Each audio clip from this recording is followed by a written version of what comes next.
Hi bridge എഡ്യൂക്കേഷനിലേക്ക് എല്ലാവർക്കും സ്വാഗതം. നിങ്ങൾ UGC നെറ്റ് അറബിക് എക്സാമിന് പ്രിപ്പയർ ചെയ്യുകയാണോ? എങ്കിൽ ഇത് നിങ്ങൾക്ക് വേണ്ടിയുള്ള ചാനലാണ്. നെറ്റ് സിലബസിലെ ഓരോ യൂണിറ്റും നമുക്ക് ഒരുമിച്ച് സിമ്പിളായി പഠിച്ചെടുക്കാം. അപ്പോൾ ഞങ്ങൾക്ക് നിങ്ങളെക്കുറിച്ചും നമ്മുടെ ഈ കമ്മ്യൂണിറ്റിയെക്കുറിച്ചും കൂടുതൽ അറിയാൻ ആഗ്രഹമുണ്ട്. ഇന്നത്തെ ക്ലാസ് എങ്ങനെയുണ്ടായിരുന്നു? ഈസി ആയിരുന്നോ അതോ കുറച്ച് ടഫായിരുന്നോ? താഴെ കമന്റ് ചെയ്യണേ. ഇനി ഏതൊക്കെ ടോപ്പിക്കുകളാണ് നമ്മുടെ ക്ലാസ്സുകളിൽ വേണ്ടതെന്ന് തീർച്ചയായും നിർദ്ദേശിക്കണം.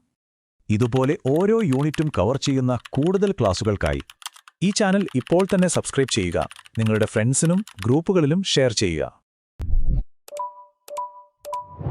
നമസ്കാരം. UGC നെറ്റ് പരീക്ഷയ്ക്ക് തയ്യാറെടുക്കുന്ന എല്ലാ MA അറബിക് വിദ്യാർത്ഥികൾക്കും സ്വാഗതം. ഇന്ന് നമ്മൾ അറബ് സാഹിത്യത്തിലെ, പ്രത്യേകിച്ച് മഹ്ജർ സാഹിത്യത്തിലെ വളരെ പ്രധാനപ്പെട്ട ഒരാളെക്കുറിച്ചാണ് സംസാരിക്കാൻ പോകുന്നത്, റഷീദ് അയ്യൂബ്. അദ്ദേഹത്തിന്റെ കാര്യത്തിൽ രസകരമായൊരു കാര്യമുണ്ട്. ഒരേ കവി, പക്ഷേ 2 പേരുകളിൽ അറിയപ്പെട്ടു. അതും രണ്ടും 2 തരത്തിലുള്ള പേരുകൾ.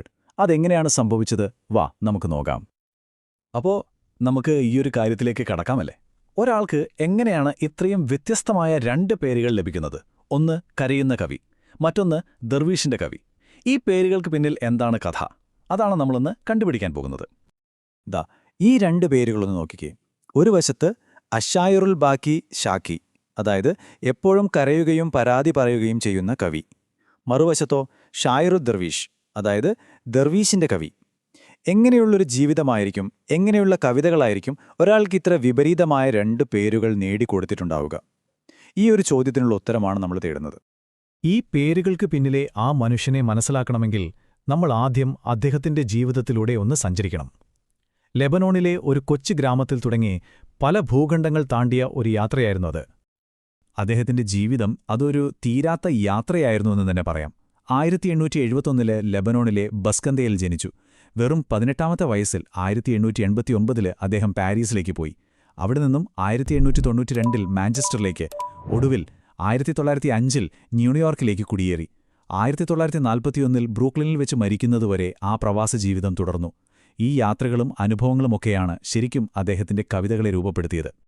ഇനി അദ്ദേഹത്തിന്റെ ന്യൂയോർക്കിലെ ജീവിതത്തിൽ വളരെ പ്രധാനപ്പെട്ട ഒരു കാര്യമുണ്ട്. ആധുനിക അറബി സാഹിത്യത്തിലെ തന്നെ ഏറ്റവും വലിയൊരു സാഹിത്യ മുന്നേറ്റത്തിൽ അദ്ദേഹത്തിന് ഒരു പ്രധാന പങ്കുണ്ടായിരുന്നു. ഇതാണ് നിങ്ങളുടെ പരീക്ഷയ്ക്ക് ഏറ്റവും പ്രധാനപ്പെട്ടൊരു പോയിന്റ്. അദ്ദേഹം അർ-റാബിത്തത്തുൽ കലമിയ അഥവാ ദ പെൻ ലീഗിന്റെ സ്ഥാപകരിൽ ഒരാളായിരുന്നു. ജിബ്രാൻ ഖലീൽ ജിബ്രാനെപ്പോലുള്ള വലിയ എഴുത്തുകാർക്കൊപ്പം അറബി സാഹിത്യത്തിന് ഒരു പുതിയ മുഖം നൽകിയ ആ പ്രസ്ഥാനത്തിൽ റഷീദ് അയ്യൂബും ഒരു പ്രധാന കണ്ണിയായിരുന്നു. ഇത് തീർച്ചയായും ഓർത്തുവെക്കണം. ശരി, ഇനി നമുക്ക് അദ്ദേഹത്തിന്റെ കൃതികളിലേക്ക് വരാം. ഈ യാത്രയും ഒറ്റപ്പെടലും പ്രവാസത്തിന്റെ വേദനകളുമെല്ലാം എങ്ങനെയാണ് അദ്ദേഹത്തിന്റെ എഴുത്തിൽ വന്നതെന്ന് നോക്കാം. അപ്പോൾ നമുക്ക് ആ പേരുകളുടെ രഹസ്യം പതിയെ പിടികിട്ടും. അദ്ദേഹത്തിന്റെ പ്രധാനപ്പെട്ട കവിതാസമാഹാരങ്ങൾ ഇതൊക്കെയാണ്: അൽ അയ്യൂബിയാത്ത്, പിന്നെ അഘാനി ദർവീഷ്, അതുപോലെ ഹിയ ദുനിയ. ഇതിൽ അഘാനി ദർവീഷ് എന്ന പേര് ശ്രദ്ധിച്ചല്ലോ അല്ലേ? ആ പേര് അദ്ദേഹത്തിന്റെ ഒരു വിളിപ്പേരുമായി നേരിട്ട് ബന്ധമുള്ളതാണ്. അപ്പോ നമ്മൾ തുടക്കത്തിൽ ചോദിച്ച ആ ചോദ്യത്തിനുള്ള ഉത്തരം ഇപ്പൊ ക്ലിയറായി. അദ്ദേഹത്തിന്റെ കവിതകളിൽ വിധിയുടെ കാഠിന്യത്തെക്കുറിച്ചും ജീവിതത്തിലെ വിഷമങ്ങളെക്കുറിച്ചും നിരന്തര പരാതികളുണ്ടായിരുന്നു. അതുകൊണ്ടാണ് ആളുകൾ അദ്ദേഹത്തെ അഷായിറുൽ ബാക്ഷാച്ചി എന്ന് വിളിച്ചത്, അതായത് കരയുന്ന, പരാതി പറയുന്ന കവി. എന്നാൽ അഘാനി ദർവീഷ് എന്ന പേരിൽ ഒരു കവിതാസമാഹാരം പ്രസിദ്ധീകരിച്ചതോടെ അദ്ദേഹത്തിന് ഷായിറു ദർവീഷ് എന്ന പേരും കിട്ടി. അങ്ങനെയാണ് ഒരേ കവിക്ക് 2 മുഖങ്ങളും 2 പേരുകളും വന്നത്. അദ്ദേഹത്തിന്റെ ആ ലോകം ശരിക്കും മനസ്സിലാക്കാൻ വെറുതെ ഇങ്ങനെ പറയുന്നതിനേക്കാൾ നല്ലത് അദ്ദേഹത്തിന്റെ തന്നെ കുറച്ച് വരികൾ കേൾക്കുന്നതാണ്. നമുക്ക് അദ്ദേഹത്തിന്റെ കവിതയിലേക്കൊന്ന് ഇറങ്ങിച്ചെല്ലാം. തായ്ഹൻ ഫിൽ ലൈലി മാ ബൈന സുഖൂർ ഇന്ദ ഷാത്വിൽ ബഹ്റി ഫി ദൗ ഇൽ ഖമർ അസലുൽ അംവാജ അന്നഹിലിൽ ഖുബൂർ വമനൽ അഫ്ലാക്കി അസ്തഖ്സിൽ ഖബർ. എന്താണിതിനർത്ഥം? ചന്ദ്രനുള്ള രാത്രിയിൽ കടൽത്തീരത്തെ പാറകൾക്കിടയിലൂടെ ഞാൻ ലക്ഷ്യമില്ലാതെ അലഞ്ഞു നടക്കുകയാണ്. തിരമാലകളോട് ഞാൻ ഖബറിലുള്ളവരെ പറ്റി ചോദിക്കുന്നു. ആകാശത്തിലെ നക്ഷത്രങ്ങളോട് ഞാൻ വാർത്തകൾ തിരക്കുന്നു. കേട്ടില്ലേ? ആ വരികളിലുണ്ട് അദ്ദേഹത്തിന്റെ ആത്മാവ്, ആ ഏകാന്തതയും വിഷാദവുമെല്ലാം. അപ്പോൾ അദ്ദേഹത്തിന്റെ ജീവിതവും കൃതികളും നമ്മൾ കണ്ടു. ഇനി മഹ്ജർ സാഹിത്യത്തിന് അദ്ദേഹം നൽകിയ സംഭാവനകൾ എന്തൊക്കെയാണെന്ന് നമുക്കൊന്ന് ചുരുക്കി നോക്കാം. ഈ പ്രധാനപ്പെട്ട കാര്യങ്ങൾ ഓർത്തുവെച്ചാൽ മതി. 1. അദ്ദേഹം അർ-റാബിത്തുൽ കലമിയയുടെ ഒരു സ്ഥാപകാംഗമായിരുന്നു. 2. മഹ്ജർ സാഹിത്യത്തിലെ ഒഴിവാക്കാനാവാത്ത ഒരു ശബ്ദമായിരുന്നു. ഏറ്റവും പ്രധാനമായി 3ാമത്തെ കാര്യം, ഒരു കുടിയേറ്റക്കാരന്റെ എല്ലാ വേദനകളും പ്രതീക്ഷകളും തന്റെ കവിതകളിലൂടെ സത്യസന്ധമായി അദ്ദേഹം നമുക്ക് മുന്നിൽ തുറന്നുവെച്ചു.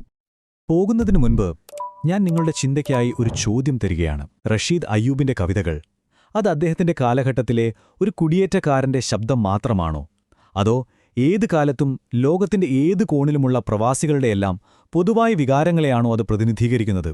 ഒന്ന് ആലോചിച്ചു നോക്കൂ. അപ്പോ നമ്മൾ പ്രധാന കാര്യങ്ങളൊക്കെ പറഞ്ഞു കഴിഞ്ഞു. ഇനി അടുത്ത സ്റ്റെപ്പ് എന്താണെന്ന് നോക്കിയാലോ?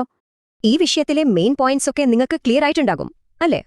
അപ്പോ ഏറ്റവും പ്രധാനപ്പെട്ട ചോദ്യം ഇതാണ്: ഇനി എങ്ങനെ പഠനം മുന്നോട്ട് കൊണ്ടുപോകും? നിങ്ങളുടെ പഠനത്തിന് ഒരു മുതൽക്കൂട്ടാകാൻ പറ്റിയ ഒരു വഴിയുണ്ട്. അതാണ് ബ്രിഡ്ജ് 6 എഡ്യൂക്കേഷന്റെ ഈ പുതിയ പ്രിന്റഡ് ബുക്ക്. ഈ ബുക്കിനെ സ്പെഷ്യൽ ആക്കുന്നത് ഇതിന്റെ ഉള്ളടക്കം തന്നെയാണ്. നമ്മുടെ ഓരോ ക്ലാസ്സിലെയും പോയിന്റ്സും കഴിഞ്ഞ 5 വർഷത്തെ നെറ്റ് എക്സാം ക്വസ്റ്റ്യൻസും ഇതിലുണ്ട്. ഈ ബുക്കിന്റെ ഒരു കോപ്പി ഓർഡർ ചെയ്യാൻ വളരെ എളുപ്പമാണ്. ഓർഡർ ചെയ്യാൻ താഴെ കമന്റ് ബോക്സിൽ നിങ്ങളുടെ ഫോൺ നമ്പറും അഡ്രസ്സും കൊടുത്താൽ മതി. നിങ്ങളുടെ വിജയത്തിലേക്കുള്ള യാത്രയിലെ ഈ പുസ്തകം ഒരു വലിയ സഹായമാകട്ടെ. നിങ്ങളുടെ പഠനത്തിനും ശോഭനമായ ഭാവിക്കും എന്റെ എല്ലാവിധ ആശംസകളും. അപ്പോ അടുത്തൊരു വിഷയവുമായി നമുക്ക് വീണ്ടും കാണാം. Thank you.